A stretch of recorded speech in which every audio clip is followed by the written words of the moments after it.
This is something you're not going to see anywhere else. I've obtained the final incident report, which has all of the investigation into the death of Bob Saget.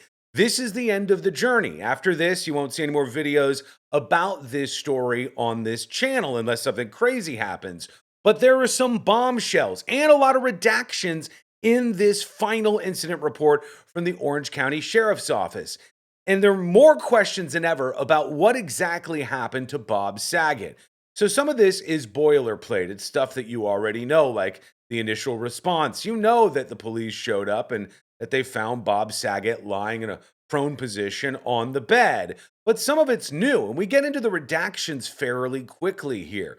Right here in the report on page 2 at the bottom, it says scene. It says room 962 of the Ritz-Carlton Hotel is a suite consisting of two parts. So they explain the room itself. And they went into the room and said the room was neat and appeared to be mostly unused. Now we have our first redaction. What is in this part? What did they redact out of this? They went from talking about the room being clean to some of the description of things around the room. One of the glasses from the bar appeared to have been used. The majority of Mr. Saget's luggage was placed neatly on the bureau in the bedroom and hanging in the closet. There were toiletries in the shower and over the sink in the main bathroom, and miscellaneous personal items, to include his cell phone, Bob Saget's cell phone, on the nightstand to the right of the bed. There was no evidence of a struggle, any type of foul play, or that anyone else was in the room at any time during his stay. That's what they say pretty emphatically in this. But there are some twists and turns in this report. They identified Bob Saget by the items in his wallet, like his driver's license and other things that they looked at. They then explained what his position was. Mr. Saget was lying on his back on the right side of the bed, partially covered by the sheet and bedspread, with his left arm lying loosely across his torso and his right arm by his side. The sheets, bedspread, and pillowcases on the bed were white, and there were no signs of blood or bodily fluids on them or anywhere else in the suite, which is kind of strange considering the fact that investigators are telling us that Bob Saget must have taken a hit like a swing from a baseball bat swung by a Major League Baseball player to the head. But there was no blood, there was no anything, no bodily fluids that were anywhere in sight in this room or on the bed where he was. He was just laying there and appeared to be totally normal, other than the fact that Bob Saget was dead. Mr. Saget's luggage contained multiple over the counter medications and 4 prescription medications, all of which were prescribed to him, so no illegal drugs in the room. Comparison of the number of the pills in the bottles to the refill dates showed the medications appeared to have been taken as prescribed. That throws out any kind of like an overdose theory that people might have. Now, they collected the body and sent it to the medical examiner's office. Now, on to some more interesting things, because these are the lock interrogation reports. What does that mean? Let me explain. So, on the door of a hotel, you've got your key card reader. That key card reader, whether you know it or not, actually logs all of the times somebody is going into a hotel room or out of a hotel room. And this will show exactly what was going on. Here's the first very interesting bombshell. During the initial investigation of the scene, investigators noticed the interior door between room 962 and the adjoining room 961 was unlocked. The locked door, supposedly locked door, usually locked door, that separates these two rooms, 962 and 961, it was unlocked. Meaning, if somebody gained access to that room, they would have been able to come into Bob Saget's hotel room, or vice versa. He would have been able to go into the adjoining suite if he wanted to. Room 961 was vacant at the time, they say. Was it? The room had been cleaned and there was no sign anybody had occupied the room in the intervening time frame. Before leaving the hotel, says the officer, I requested and received the lock interrogation reports for entry doors for both rooms. Hotel staff informed me that the last guest in room 961 checked out on January 7th, 2022. The lock interrogation report for room 961 shows the door closed and secure at 2:36 p.m. on January 7th, 2022.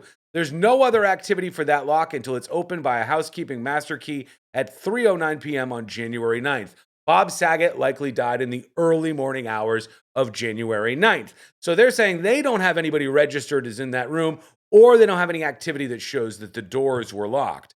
Now let's go over to Bob Saget's room, 962. We really don't know what happened in 961, but they're suggesting that the key card wasn't activated at any point.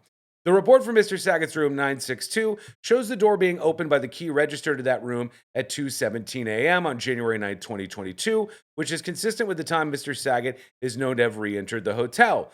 The report shows multiple attempts to open the door using a housekeeping key, meaning a housekeeper was trying to get into the room, and this housekeeper would have been the one who discovered Bob Saget's body on the bed had they actually been able to gain access. But the lock on top, you put the deadbolt through, and then you have that top privacy lock was locked, and they could not get in. They got an emergency key later on, and they said the security staff entered the room to check on Mr. Saget. Security had maintenance remove the physical security latch from the interior of the door. So he had locked not only the door, but that security latch as well, and they had to get rid of that. They said it should be noted that the lock interrogation reports show not only the times the door was opened from the outside using a key, but also any time a door was opened from the inside. According to this report, from the time Mr. Saget entered his room at 2:17 in the morning on January 9th, no one entered or left his room until security entered that afternoon at the request of his family. Now we have more redactions in this final report on the death of Bob Saget. There are several sentences, it appears right here, that have been blocked out, blacked out, however you want to say it, in this report. No idea what this says. It says the time showing on the video, so they must have been referring to the content of this video, plus it's in the video section, was 5 minutes and 37 seconds ahead of time on my iPhone, says the officer. I observed a tall white male with dark hair, dark clothing, and glasses enter the main doors of the hotel.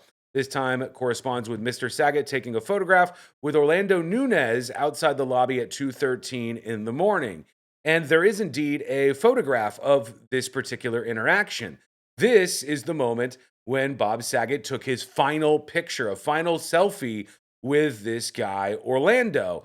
And Orlando Nunez was the last person to take a picture with Bob Saget. In the picture, he looks fine. He said in the interview that nothing seemed wrong to him. Everything seemed in order. And in the video, it appeared like everything was fine as well. Then they talk about the next of kin notification and the autopsy. The autopsy talks about all of the same things that we've heard with the orbital bones being shattered and all kinds of other things here. They say that Joshua Stephanie is the doctor, Dr. Stephanie. Dr. Stephanie explained the amount of force necessary to cause the fracture, coupled with the fact that the skin on the back of the head was still intact, led him to believe that the injury was most likely caused by something hard, this is new, covered by something soft. He gave as an example a fall onto a carpeted floor. So we have lots of theories floating around here as we enter the end of this story on the death of Bob Saget. First, they started with the headboard. Then they said perhaps he slipped and fell in the bathroom. There was no signs of blood or DNA of any type on either one of those. And now this Dr. Stephanie is saying something hard covered by something soft. Dr. Stephanie stated the fracture would have stunned Mr. Saget, and even if the bleeding occurred slowly, Mr. Saget would have noticed symptoms such as dizziness, and there would have been signs that were obvious to those around him, such as issues with confusion, balance, and or slurred speech. In a follow-up phone call with Dr. Stephanie, I mentioned that Mr. Saget had apparently driven himself back from Jacksonville, Florida, approximately a 2-hour drive. Dr. Stephanie stated flatly, Mr. Saget could not have made any type of extended drive with the injury he sustained. Basically, the doctors were saying this injury was so significant that he wouldn't have been able to walk, that he probably wouldn't have been able to speak very well. All he was able to do was tuck himself into bed and go to sleep one last time. They went back to the hotel room, and now here's where they're trying to play detective. What is it? Where did he hit his head? The countertops, tables, nightstands, and other hard furniture in the room all had sharply defined edges and corners and were thought to be unlikely due to the fact that they would have lacerated the skin. The counters in the bathroom and the shower were ruled out for the same reason. Most of the chairs and couches were thick upholstered and were too soft to have caused the type and extent of injury Mr. Saget suffered.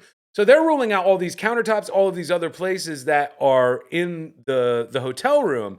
And I think in my head, if Bob Saget fell hard enough on the floor, on this like marble or tile floor in the bathroom, that he would have probably had a laceration. There would have been some bleeding. There would have been something more than just internal damage. As mentioned earlier, most of the suite was carpeted. The headboard of the bed was lightly padded and set slightly out from the wall. These are listed here as the possible mechanisms of injury, but nothing was located in the room that allows for a definitive conclusion. The truth of the matter is, they don't know. And we likely will never know exactly what happened.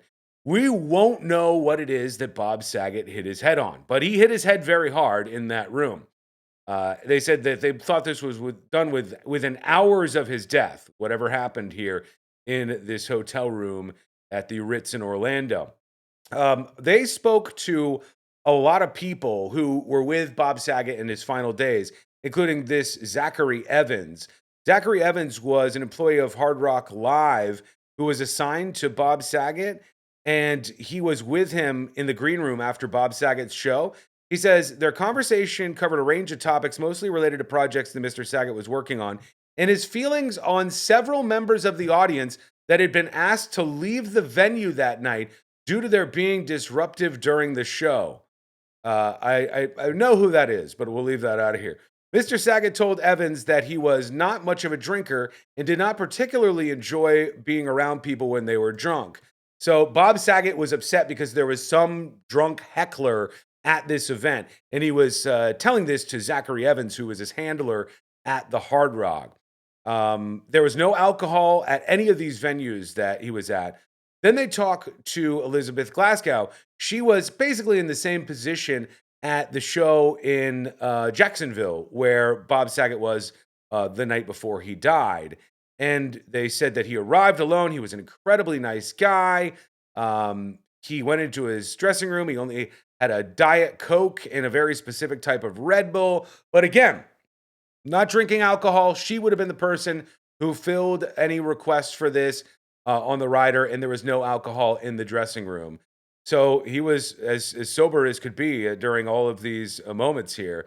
Kevin Stone, same thing. He talks about how nice Bob Saget was. In fact, to a person, every single person who interacted with him seems to say that Bob Saget was a sweet, sweet man and was a fantastic person to talk to. He hung out with almost everybody who was part of his life or part of these events. They go through all of these incidents, even the rental car company, which the rental car company basically didn't see anything. And now Orlando Nunez. He is the guy who you just saw in this photograph, the last photograph, last selfie taken with Bob Saget. And Orlando Nunez, the valet at the Ritz-Carlton, says he recognized Mr. Saget when he saw him, and they talked for a few minutes. Mr. Saget gave Orlando his car keys. They talked about the fact that he was flying out early the next morning to see his family and that he had just come from his show in Jacksonville. Orlando said they made small talk for a few minutes, and he asked Orlando if he could take a picture with him. Mr. Saget agreed, and Orlando used his cell phone to take a picture of the two of them.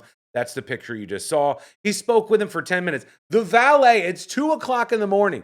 This guy's a fan, and Bob Saget's spending 10 minutes sitting there talking to him. And then we wrap things up here. Dr. Stephanie determined the cause of death to be blunt head trauma. The manner of death was determined to be an accident. That's it. Case closed at this time. Even though there are still people who are pushing, trying to get all these photos released, it's time to leave the family alone here. You know, you can have all of your different theories about exactly what happened to Bob Saget in this hotel room and exactly what is redacted from these documents and if that's anything actually important. But they've released all the information that the public deserves to know in this case. The public does not deserve to see any photographs of Bob Saget dead or in any states of undress. Bluntly put, you don't deserve to see Bob Saget's dead penis. That's not something that you deserve to do. And the idea that people want that or want to run that is kind of disturbing to me. I don't think we'll ever know. I really don't. I think the going theories aren't that compelling. It's a little weird that the door was unlocked to this room next door to him, 961. Is the door totally correct in saying that nobody went in and out of that room? Or was something else going on in room 961? If not, why was there no blood, no nothing left behind in the areas where Bob Saget possibly could have hit his head? And then afterwards, he doesn't appear to have tried to reach out to anybody, texted anybody. He just laid down immediately, which is where he ended up dying. All right, let me know what you think in the comments below. I appreciate your comments as always, and I'll be hanging out with you there with your theories in this final portion of the story of the death of Bob Saget. Let me know what you think is also redacted in these 2 points. And if you think there's anything to this door to room 961 being left open, that there could have been access gained there. One thing's for sure, Bob Saget seems like he was an awesome guy, and I feel for his family. So let's let them rest peacefully with the rest of this story. Thank you so much for watching. As always, facebook.com/the news junkie. Hit that follow button. YouTube.com/the news junkie. Hit subscribe. On Facebook, you can support these videos right below this post. There's a way to do that if you're interested. And you can even get yourself a special magnet so you can play the News Junkies game of magnets. Again, thanks for watching. I appreciate you giving me the time, and we'll talk to you again real soon.